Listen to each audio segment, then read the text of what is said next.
भाई बहन के रिश्ते को सबसे पवित्र और अटूट बनाने वाला त्यौहार रक्षाबंधन की तारीख करीब आ रही है। इस बार ये त्यौहार इसी महीने 11 अगस्त को मनाया जाएगा।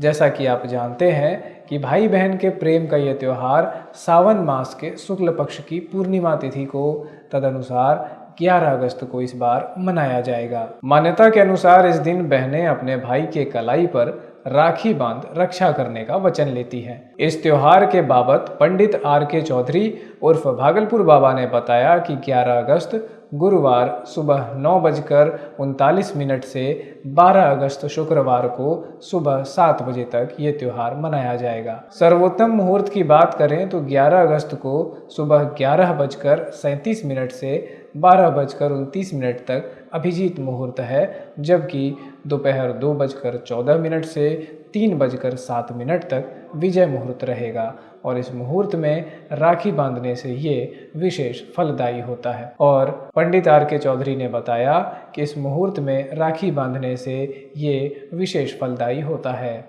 बाबा जी ने सही मुहूर्त के महत्व पर बल देते हुए बताया कि इस बार के रक्षाबंधन पर भद्रा का साया रहेगा और बहनों को इस बात का ध्यान रखना चाहिए कि भद्रा काल में राखी नहीं बांधें। भद्रा काल का समय शाम 5:17 से रात्रि के 8:51 तक रहेगा। लेकिन क्या आप जानते हैं कि इस बारे में पौराणिक मान्यता क्या है इसके पीछे की कहानी?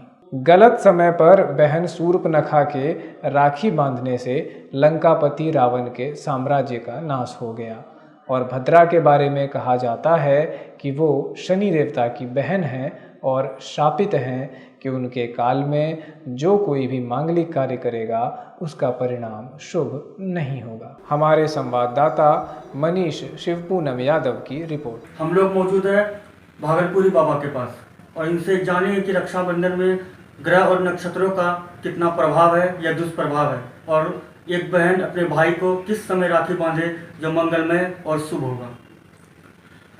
पौराणिक काल से रक्षाबंधन का पर्व हमारे सनातनी धर्म में यानी सनातन धर्म में मनाया जा रहा है।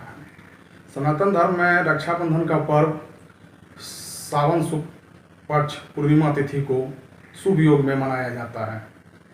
इस वर्ष सावन शुक्ल पूर्णिमा तिथि 11 अगस्त गुरुवार को 9:39 से लेकर शुक्रवार 12 अगस्त को सुबह 7:15 बजे तक है, लेकिन कई पंचांगों में थोड़ा समय का आगे पीछे है। अपने यहाँ खास करके भागलपुर में और पूरे बिहार में 2 से 3 पंचांग का प्रचलन है। एक है वैदेही पंचांग जो दरभंगा विश्वविद्यालय से, दूसरा है कामेश्वर सिंह विश्वविद्यालय से मिथिला पंचांग जिसको विश्वविद्यालय पंचांग कहा जाता है। उसके बाद तीसरा पंचांग है वाराणसी से, लेकिन इसके अतिरिक्त और कई पंचांग है। वाराणसी से ठाकुर पंचांग, हाँ, वाराणसी से संपूर्णानंद विश्वविद्यालय से भी है, वाराणसी विश्वविद्यालय से है, फिर मध्य प्रदेश से है। ये तो उत्तर भारत, इसके अतिरिक्त दक्षिण भारत में सभी पंचांग में थोड़ा बहुत समय का अंतर रहता है। कई पंचांगों के अवलोकनोपरांत मैंने अध्ययन, अनुभव और इस आधार पर निकाला कि 11 अगस्त को ही रक्षाबंधन मनाना शुभ रहेगा। 11 अगस्त गुरुवार को सुबह से लेकर जिस समय से पूर्णिमा तिथि शुरू हो रही है और रात्रि तक भद्रा लग रहा है, इसी अवधि में 1:30 बजे से 3 बजे तक राहु काल है। राहु काल में भी ज्योतिष मत के अनुसार हम लोग कोई भी शुभ काम नहीं करते हैं। 4 बजे से लेके और गोधूली बेरा उसमें अमृत मुहूर्त है, प्रदोष काल है, भगवान शिव की विशेष कृपा, सर्वाधिक महत्वपूर्ण समय है। इसलिए इसमें मुख्य रूप से भद्रा का जो समय है 4 बजे के बाद भद्रा स्वर्गलोक में चला जाएगा। भद्रा का कुप्रभाव जो है जब पृथ्वी लोक पर रहता है तब बहुत ज्यादा उसका अनिष्ट और कुप्रभाव होता है। स्वर्गलोक और पातालोक में भद्रा का कुप्रभाव नहीं पड़ता है। इसलिए विवेचनोपरांत कह सकते हैं कि 4 बजे शाम से लेकर और गोधूली बेरा तक हम लोग रक्षाबंधन का पर्व मनाएं तो विशेष शुभ रहेगा। लेकिन सूर्योदय से लेकर 7:15 तक ही, क्योंकि छोटा सा उसमें बहुत अल्प समय का है। सूर्योदय से लेके शुक्रवार को 7:15 तक। किसी किसी पंचांग में 7:24 लिखा है, कोई किसी 7:39 तक है।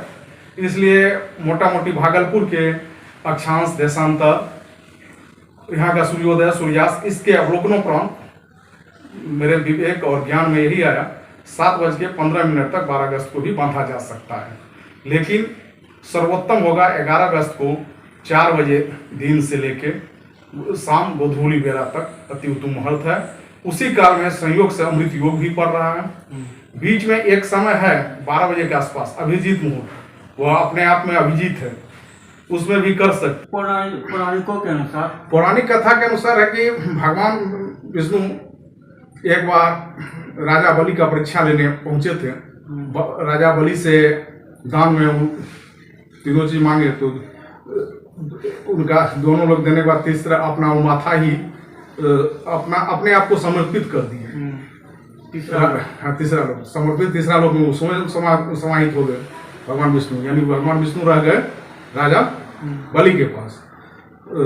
देवलोक में हाहाकार मच गया, माता लक्ष्मी भी हो गई। माता लक्ष्मी देवलोक से चली, वहां जिस दिन पहुंची संयोग से उस दिन सावन पूर्णिमा था और माता लक्ष्मी अपना भेष बदल के, रूप बदल के राजा बलि से को राखी बांधी बहन के रूप में। तो राजा बलि बोले जो मेरे पास तो कुछ देने के लिए नहीं है, मैं तो सब कुछ दान कर चुका हूँ। तो माता बोली आपके पास तो स्वयं भगवान जगदीश्वर हैं, उनको दे दीजिए। तो राजा बलि बोले ये मस्तु, उन्होंने भगवान विष्णु को माता लक्ष्मी को सुपुर्द किए। तो भगवान विष्णु उनको आशीर्वाद स्वरूप दिए जो हम 4 महीना पाताल लोक में ही रहेंगे।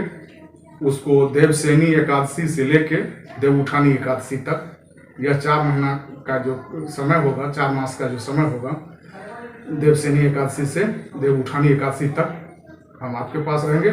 इसलिए प्रत्येक वर्ष देवसेनी एकादशी को भगवान विष्णु अपना गहन निद्रा में सो जाते हैं, ऐसा माना जाता है। और फिर देव उठानी एकादशी को वह अपना निद्रा से उठते हैं, तब जाके हिंदू धर्म में, सनातन धर्म में शुभ काम शुरू होता है।